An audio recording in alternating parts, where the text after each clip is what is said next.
Hi everyone, welcome back to my YouTube channel. So from this video we'll start a very new topic that is importance of management.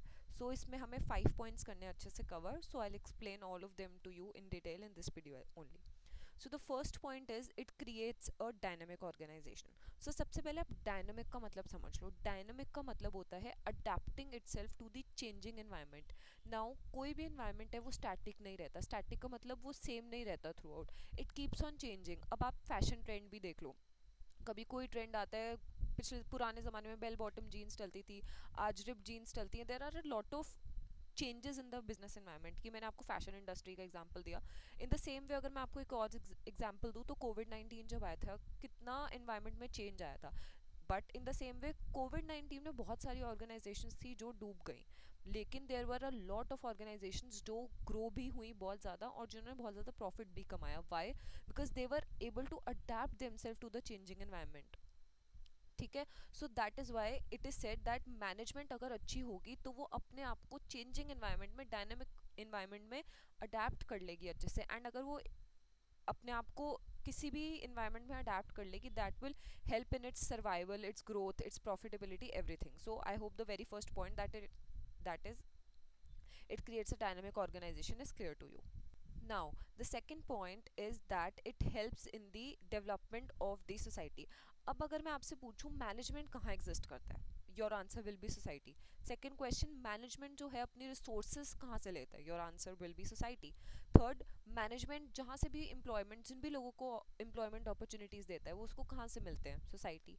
Fourth, अगर कोई भी management है वो अपना मतलब like जो भी प्रोडक्ट लॉन्च करते हैं वो कहाँ पे लॉन्च करते हैं, सोसाइटी. तो दैट मीन्स अल्टीमेटली मैनेजमेंट जो भी चीज़ कर रहा है वो किसकी वजह से कर रहा है, सोसाइटी की वजह से. And if we extract the resources of the society, हमें हर चीज़ सोसाइटी से ही मिल रही है. हम कम इनपुट से मैक्सिमम आउटपुट जनरेट कर पा रहे हैं, सोसाइटी को रीजनेबल प्राइसेस में दे पा रहे हैं, एम्प्लॉयमेंट अपॉर्चुनिटीज़ क्रिएट पा रहे हैं. Everything, all of this helps in the development of the society. So I hope the second point, that is helps in the development of the society, is also clear to you. Now the third point is increases efficiency. अब efficiency का मतलब मैंने वैसे आपको पिछली videos में अच्छे से बता दिया था, बट अगर आपने नहीं सुना तो आप फिर से सुन लो. एफिशिएंसी का मतलब होता है कि कम इनपुट से मैक्सिमम आउटपुट जनरेट करना, जिससे आपकी मिनिमम से मिनिमम कॉस्ट हो एंड प्रॉफिट भी मैक्सिमम से मैक्सिमम हो. अब आप सोचोगे कि मैनेजमेंट एफिशिएंसी को कैसे इंक्रीज करता है. किसी भी ऑर्गेनाइजेशन की अगर अच्छी मैनेजमेंट होगी तो क्या उससे क्या फ़ायदा होगा. किसी भी ऑर्गेनाइजेशन की अगर बहुत अच्छी मैनेजमेंट होगी तो सबको पता होगा कि उनका क्या रोल है, क्या रिस्पॉन्सिबिलिटी है. ब्लूप्रिंट्स अच्छे से बने होंगे, प्लानिंग अच्छे से होगी, हर चीज़ जो है बहुत अच्छे वाले वे में होगी और सबको ये पता होगा कि क्या करना है. इससे जो भी ऑर्गेनाइजेशन के गोल्स हैं वो बहुत इफेक्टिवली एंड एफिशिएंटली अचीव हो पाएंगे. दैट इज़ वाई जो है हमारी management, it helps us to increase the efficiency. अभी मैं आपको और डिटेल में रीड करवाऊंगी, so don't worry. Next is the fourth point which is achievement of the group goals and the fifth one is the achieving of the personal objectives. Now अगर मैं आपको बोलूँ कि अगर कोई भी ऑर्गेनाइजेशन को कोई भी गोल्स अचीव करना है तो वो किसी भी एक इंडिविजुअल के थ्रू तो नहीं कर पाएगा. जितने भी ऑर्गेनाइजेशन के गोल्स हैं वो कैसे अचीव हो पाएंगे, वो ग्रुप गोल्स ही होंगे जो अचीव हो पाएंगे. सो दैट इज़ वाई मैनेजमेंट अगर अच्छी होगी तो वो पूरे ग्रुप को अच्छे से कोऑर्डिनेट करेगी एंड टीम्स ऐसे बनाएगी एंड सबका काम उनको अच्छे से अलॉट करेगी, एवरीथिंग, रिसोर्सेज, एवरीथिंग, जिससे कि जो भी ग्रुप गोल्स हैं वो भी अचीव हो पाएँ.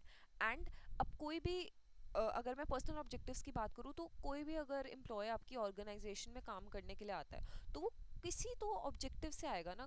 हर किसी का अपना अपना ऑब्जेक्टिव होता है. किसी का होता है कि मेरे को मैक्सिमम से मैक्सिमम प्रॉफिट अर्न करना है, मतलब प्रॉफिट इन द सेंस मेरे को मैक्सिमम सैलरी पैकेज चाहिए, राइट. किसी का ऑब्जेक्टिव होता है कि मेरे को रिकग्निशन चाहिए, किसी का ऑब्जेक्टिव होता है मेरे को फेम चाहिए, किसी का ऑब्जेक्टिव होता है कि मेरे को अपने पीएस के साथ काम है. मतलब हर एक एम्प्लॉय होता है वो अपने अलग अलग सोच के साथ, अलग अलग वो नहीं कहते सपनों के साथ एक ऑर्गेनाइजेशन में आता है. एक अच्छी मैनेजमेंट का ये भी काम होता है. देखो, there are a lot of time जब ग्रुप गोल्स हैं और जो हमारे पर्सनल ऑब्जेक्टिव्स हैं वो अलाइन नहीं करते, तो एक अच्छी मैनेजमेंट वो ही होती है जो ग्रुप गोल्स को आपके पर्सनल ऑब्जेक्टिव्स के साथ भी क्या कहते हैं, अलाइन कर सके। ठीक है, so that is why it is very very important to align the personal goals with the group goals, ताकि जो एम्प्लॉयज़ हैं उनके पर्सनल गोल्स तो अचीव हो ही सके, साथ ही साथ जो ऑर्गेनाइजेशन है उसके ग्रुप गोल्स भी अचीव हो सके। Now let us read them and understand them more. Okay, तो मैं अब आपको सारे पॉइंट्स को रीड करके भी बताती हूँ। तो first is management helps in the achieving of group goals, मैंने आपको अभी समझाया, पढ़ लेते हैं। Management creates teams and coordinates with individuals to achieve individual goals along with the organizational goals.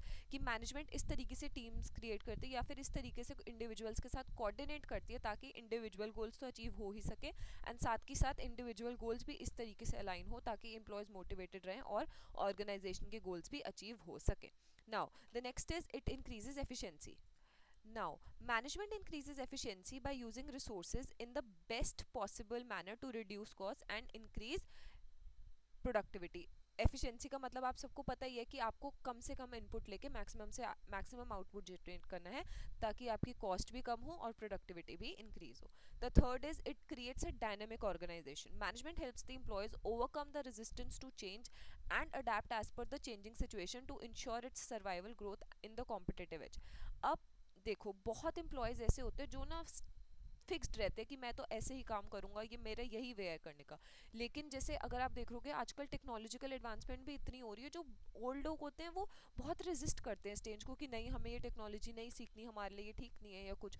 तो अच्छी मैनेजमेंट एक वही होती है जो अपने एम्प्लॉयज़ को ऐसी ट्रेनिंग भी दे और उतनी मोटिवेशन भी दे कि आपको इस चेंज को रेजिस्ट नहीं करना, you have to adapt to it so that हमारी ऑर्गेनाइजेशन जितनी भी अपॉर्चुनिटीज अवेलेबल है एनवायरनमेंट में उसको अच्छे से यूटिलाइज कर सके और अपने गोल्स को अचीव कर सके।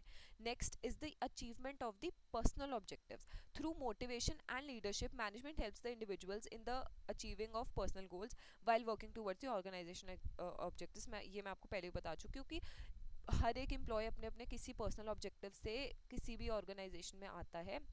तो मैनेजमेंट, एक अच्छी मैनेजमेंट का यही काम होता है कि वो ऐसी मोटिवेशन दे, ऐसी लीडरशिप करे कि ऑर्गेनाइजेशन जो भी है वो अपने एम्प्लॉयज़ के इंडिविजुअल गोल्स को तो अचीव करवा ही सके, साथ ही साथ इंडिविजुअल गोल्स इस तरीके से अलाइन हो सो दैट कि ऑर्गेनाइजेशन के जो ऑब्जेक्टिव्स हैं वो भी अचीव हो सकें। And last and the fifth point is the development of society.